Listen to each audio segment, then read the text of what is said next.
L'homme ne vivra pas de pain seulement, mais de toute parole qui sort de la bouche de Dieu.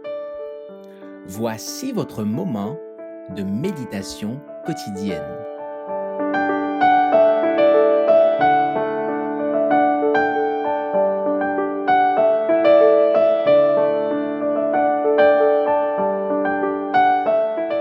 Racheté par son sacrifice, le 25 mai. En lui, nous avons la rédemption par son sang, la rémission des péchés, selon la richesse de sa grâce. Épître aux Éphésiens, chapitre 1, verset 7. Le Christ crucifié ne se contente pas d'attirer les hommes à la repentance envers Dieu, dont la loi a été transgressée, mais il a satisfait à la justice. Il s'est offert en expiation. Son sang répandu, son corps brisé, donne satisfaction à la loi violée. Ainsi se trouve comblé le fossé creusé par le péché. Il a souffert dans sa chair, afin de couvrir le pécheur sans défense, par son corps blessé et brisé. La victoire remportée par sa mort au calvaire brise à jamais le pouvoir accusateur que Satan exerce sur l'univers et réduit au silence ces accusations selon lesquelles l'abnégation est absente chez Dieu et n'est pas nécessaire, par conséquent, chez la famille humaine.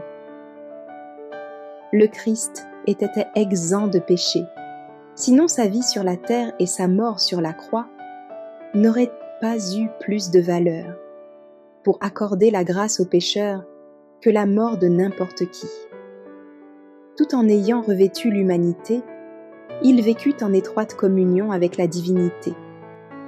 Il put donner sa vie comme prêtre et aussi comme victime, cet immaculé qu'il s'offrit à Dieu.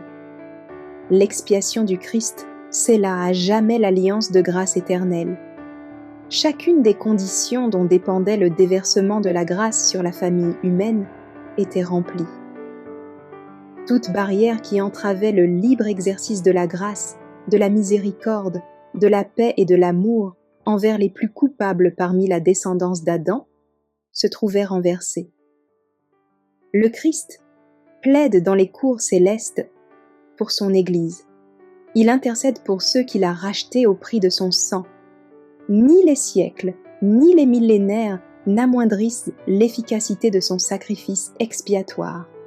Rien, ni la vie, ni la mort, ni la hauteur, ni la profondeur, ne peut nous séparer de l'amour de Dieu qui est en Jésus-Christ, non parce que nous nous approchons de lui, mais parce que c'est lui qui se tient tout près de nous.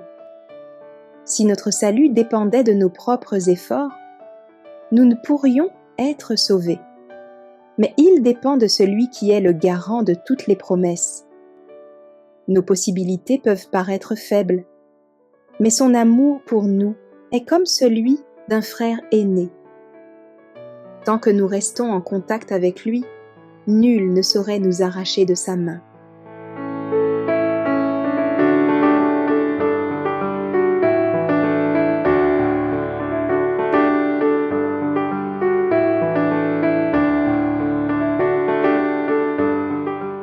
Merci d'avoir écouté cette présentation.